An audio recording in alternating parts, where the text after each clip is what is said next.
نحمده ونصلي على رسوله الكريم اما بعد فاعوذ بالله السميع العليم من الشيطان الرجيم بسم الله الرحمن الرحيم۔ آج ہم ایک نئے باب کا آغاز کرنے جا رہے ہیں اور اس باب کا عنوان ہے کتاب آداب الکسب والمعاش، آداب معیشت۔ تو امام غزالی رحمہ اللہ فرماتے ہیں کہ تعریف اور تقدیس کے لائق صرف اللہ تبارک و تعالی کی ذات والا صفات ہے، جس کی وحدانیت کے سامنے ہر چیز ہیچ ہے اور جس کے تقدس کے آگے ہر شے سرنگوں ہے۔ آسمانوں اور زمین کے رہنے والے تمام ذی نفس یعنی سانس لینے والے جاندار مل کر بھی ایک مکھی یا ایک مچھر پیدا کرنے کے قادر نہیں ہیں۔ ہم اس اللہ تبارک و تعالی کا لاکھ لاکھ بار شکر ادا کرتے ہیں، جس نے اپنے بندوں کے لیے آسمانوں کو کھلی چھت اور زمین کو بستر بنایا، جس نے رات کو پردے کی چیز اور دن کو معاش کا وقت بنایا تاکہ لوگ رات میں آرام کریں، اور سورج طلوع ہو تو اللہ کی وسیع تر زمین میں اس کا فضل حلال رزق حاصل کرنے کے لیے پھیل جائیں۔ رسول اکرم صلی اللہ علیہ وآلہ وسلم اور آپ کے پاک باز اصحاب پر اللہ تعالیٰ کی رحمت نازل ہو۔ آگے امام صاحب فرماتے ہیں کہ حمد و صلات کے بعد عرض یہ ہے کہ رب کریم مسبب الاسباب ہے، منعم حقیقی ہے، اور منعم حقیقی نے آخرت کو دار الجزا اور دنیا کو دار المحن قرار دیا ہے، یعنی محنت کی جگہ۔ آخرت دار الجزا ہے اور دنیا محنت کی جگہ ہے، دار المحن یعنی محنتوں کی جگہ ہے۔ محنت تو ایک محنت ہوگی نا، محن جو ہے وہ کافی ساری محنتیں ہوں گی، اس کو ہم کہیں گے کہ محنت، دار المحن۔ دنیا میں انسان محنت کرتا ہے، اس کی جزا آخرت میں ملتی ہے۔ اور دنیا کی محنت صرف یہی نہیں ہے کہ آدمی نماز روزے کے علاوہ کچھ نہ کرے، ایسا نہیں ہے، بلکہ یہ بھی آخرت کے اعمال کا اہم ترین جز ہے کہ زندگی گزارنے کے لیے کمائے۔ اسی لیے کہا جاتا ہے کہ دنیا آخرت کی کھیتی ہے۔ اچھا، ایک بات میں اس میں کلیئر کر دوں کہ حال ہی میں جو یہ بتایا گیا کہ یہ حدیث نہیں ہے، اور امام غزالی نے بھی اس کو حدیث نہیں کہا، یہ ایک عربی کا قول ہے۔ اس کو عربی کے قول کے طور پر ہی دیکھیے، الدنیا مزرعۃ الآخرہ، دنیا آخرت کی کھیتی ہے۔ یہ جسٹ ایک عربی کا قول ہے اور بہت اچھا قول ہے، لیکن یہ حدیث نہیں ہے۔ تو یہ غلطی سے حدیث کے طور پہ مشہور ہو گئی تھی، ایسی بات نہیں ہے۔ اب آگے آتا ہے کہ جی لوگوں کی تین قسمیں ہیں۔ معاش کے اعتبار سے لوگوں کی تین قسمیں کی جا سکتی ہیں۔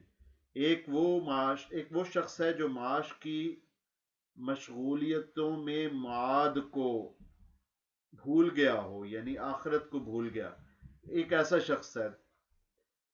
تین طرح کے لوگ ہیں نا جی، تو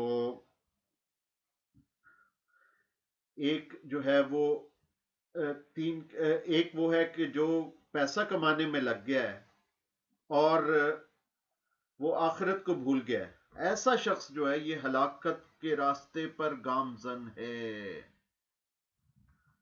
دوسرا وہ شخص ہے جو معاد کی یعنی آخرت کی اور دین کی مشغولیت کی وجہ سے معاش سے بے نیاز ہو گیا ہو۔ یہ ان لوگوں کا درجہ ہے جو قرب خداوندی کی انتہائی منزلیں طے کر چکے ہیں۔ تو جو معاش سے بے نیاز ہو گئے، اور میرے سابق مرشد تھے ان کا انتقال ہو گیا، صوفی نسیم احمد صدیقی صاحب رحمۃ اللہ علیہ.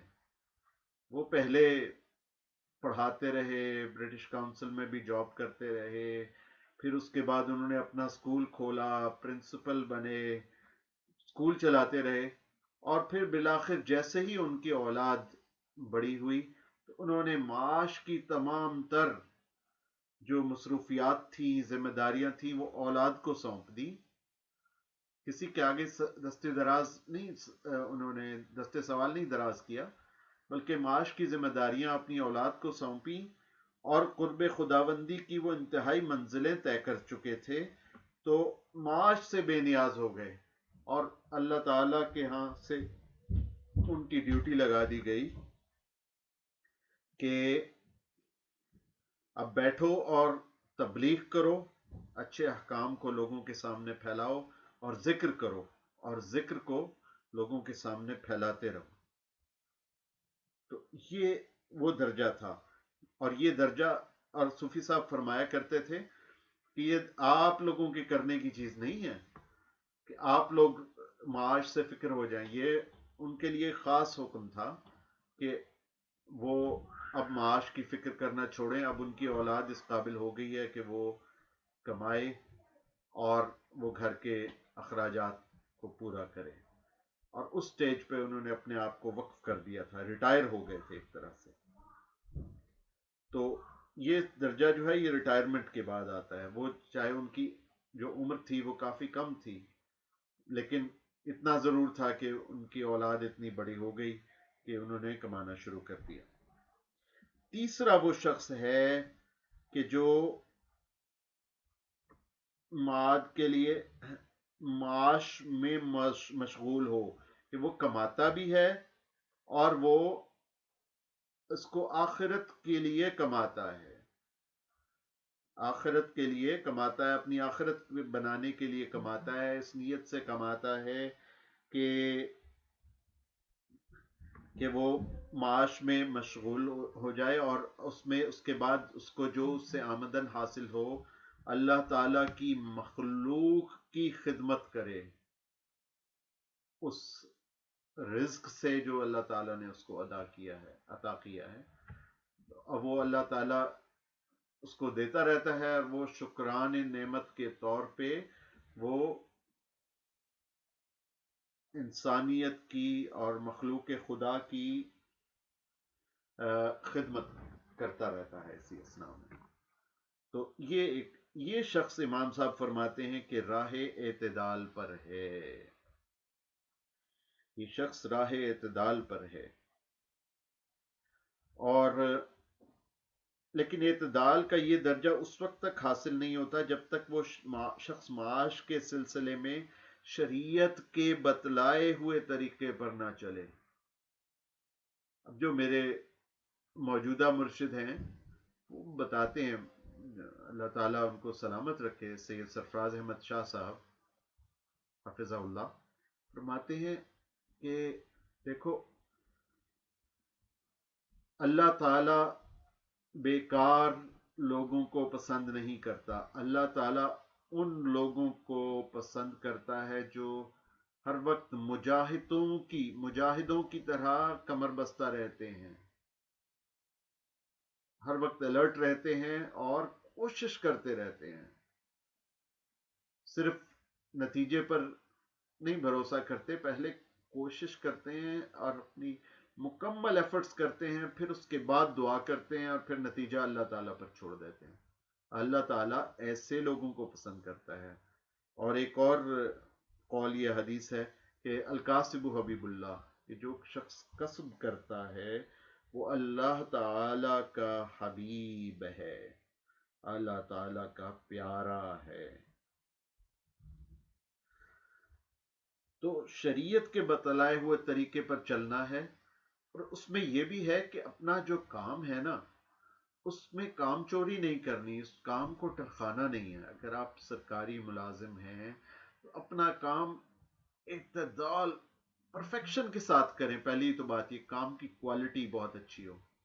دوسری بات یہ کہ کوانٹٹی، آپ کو جتنے آورز کا آپ کے ساتھ معاہدہ ہے حکومت کا یا آپ کے امپلائرز کا، آپ اتنے ہی آورز بیٹھیں گے. اگر 8 گھنٹے کا معاہدہ ہے تو آپ 8 گھنٹے اپنے ورک کو دیں گے. اگر 6 گھنٹے کا کانٹریکٹ ہے تو آپ 6 گھنٹے اپنے کام کو دیں گے، اور اس 6 گھنٹے میں آپ وقت ضائع نہیں کریں گے، الا یہ کہ آپ نماز کے لیے اٹھ گئے، آپ نے نماز ادا کی یا تھوڑا بہت چائے کا کپ پیا. اس کے علاوہ آپ اپنا ڈیڈیکیٹ کریں گے اپنے آپ کو کام کے لیے، اور ہمتن جو ہے وہ آپ مستعد رہیں گے اور اپنی فل ایفیشنسی، فل فورس کے ساتھ آپ کام کریں گے. تو یہ شریعت کا بتلایا ہوا طریقہ ہے. آگے امام صاحب فرماتے ہیں کہ ذیل میں ہم معیشت کے شرعی آداب بیان کر رہے ہیں. ان آداب کی روشنی میں معیشت کے شرعی نہج کی تعیین یا تعین ہو سکتا ہے، تعیین ہو سکتی ہے. یہ آداب 5 ابواب میں بیان ہوں گے.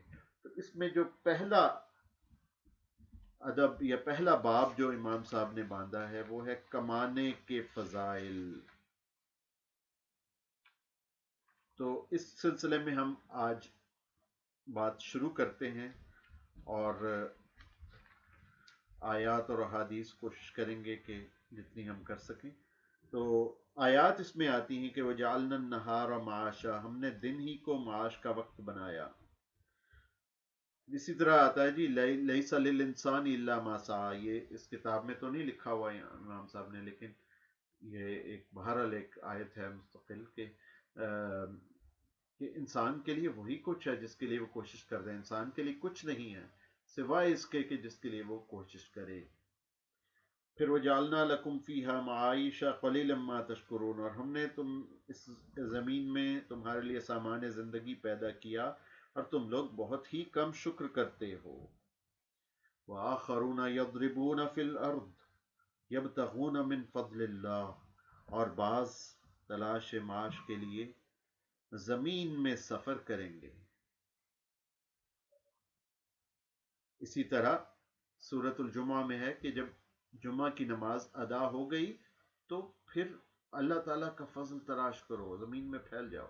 فانتشروا فی الارض وابتغوا من فضل اللہ، جب تم زمین میں چلو پھرو اور اللہ کی روزی، اللہ کا فضل تلاش کرو. اب حدیث پڑھ لیتے ہیں اس سلسلے میں. پہلی حدیث تو یہ ہے جو کہ امام صاحب فرماتے ہیں کہ کتاب النکاح میں گزر چکی ہے، اور اس کا مفہوم یہ ہے کہ بعض گناہ ایسے ہیں کہ طلب معیشت کی فکر کے سوا کوئی چیز ان کا کفارہ نہیں بنتی. دوسری جو ہے نا حدیث وہ یہ ہے جو کہ ترمذی حاکم میں آئی ہے، اور ابو سعید الخدری رضی اللہ تعالیٰ عنہ اس کے راوی ہیں کہ رسول اللہ صلی اللہ علیہ وآلہ وسلم نے فرمایا کہ سچا تاجر قیامت کے دن صدیقین اور شہداء کے ساتھ اٹھایا جائے گا. التاجر الصدوق یحشر یوم القیامت مع الصدیقین والشہداء. اس کے بعد آتا ہے کہ حدیث آتی ہے کہ ابو ہریرہ رضی اللہ تعالیٰ عنہ راوی ہیں کہ رسول اللہ صلی اللہ علیہ وآلہ وسلم نے فرمایا، اور بہقی اور شعب الایمان میں آیا ہے کہ جو شخص حلال طریقے پر مانگنے سے بچتے ہوئے اپنے اہل و عیال کے لیے جد و جہد اور اپنے پڑوسی پر مہربانی کے نقطۂ نظر سے دنیا طلب کرے تو وہ 14ویں رات کے چاند کی طرح حسین چہرے کی طرح کے ساتھ باری تعالی سے ملاقات کرے گا.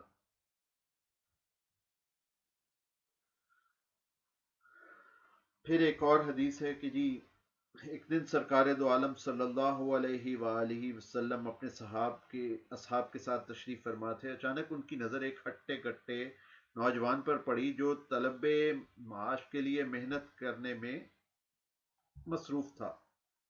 بعض صحابہ نے کہا کہ جی افسوس صد افسوس، یہ اس کام میں مشغول ہے، کاش اس کی جوانی اور طاقت راہ خدا میں کام آتی. تو سرکار دو عالم صلی اللہ علیہ وآلہ وسلم نے فرمایا کہ ایسا مت کہو، یہ شخص اگر دستے سوال دراز کرنے کی ذلت سے بچنے کے لیے اور لوگوں سے بے نیاز ہونے کے لیے محنت کر رہا ہے تو اللہ تعالیٰ کی راہ میں ہے۔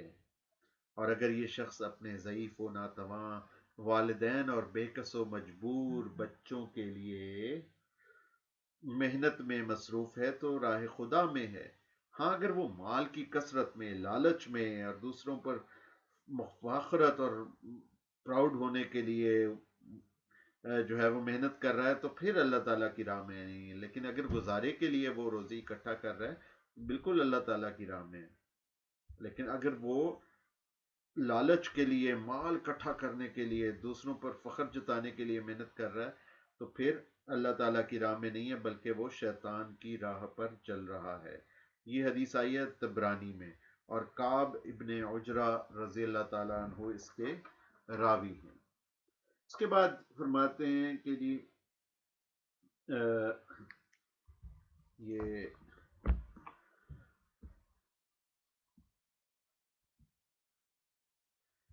اس کے بعد ایک طبرانی کی حدیث آتی ہے کہ ان اللہ یحب المؤمن المحترف، اللہ تعالیٰ پیشہ ور مؤمن کو محبوب رکھتا ہے۔ اور ابن عدی اور ابن عمر رضی اللہ تعالیٰ عنہ اس کے راوی ہیں دو۔ صحابہ نے عرض کیا یا رسول اللہ صلی اللہ علیہ وآلہ وسلم کون سی کمائی زیادہ پاک ہے؟ تو فرمایا اپنے ہاتھ سے کام کرنا اور ہر جائز عمل، تو یہ اللہ تعالیٰ کو سب سے زیادہ جو ہے یہ مبرور ہے۔ تو یہ احمد میں آئی ہے اور حاکم میں یہ روایت آئی ہے، اور سعید ابن عمر رضی اللہ تعالیٰ عنہ اس کے راوی ہیں۔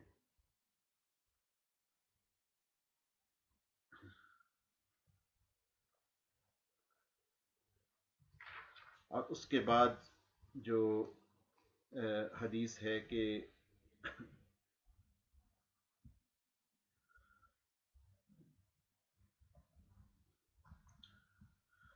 لا یأخذ احدکم حبلہ فیحتطب علی ظہرہ، کہ کوئی شخص رسی لے کر اپنی پشت پر لکڑیاں لا دے، یہ عمل اس شخص کے لیے اس سے بہتر ہے کہ کسی ایسے شخص کے پاس جائے جسے اللہ تعالیٰ نے نعمتوں سے نوازا ہو اور اس کے سامنے دستے طلب دراز کرے اور وہ اس کو یا دے یا منع کرے۔ تو محنت کرنا یہ زیادہ بہتر ہے۔ اور یہ حدیث آئی ہے بخاری و مسلم میں، اور اس کے راوی ہیں حضرت ابو ہریرہ رضی اللہ تعالیٰ عنہ۔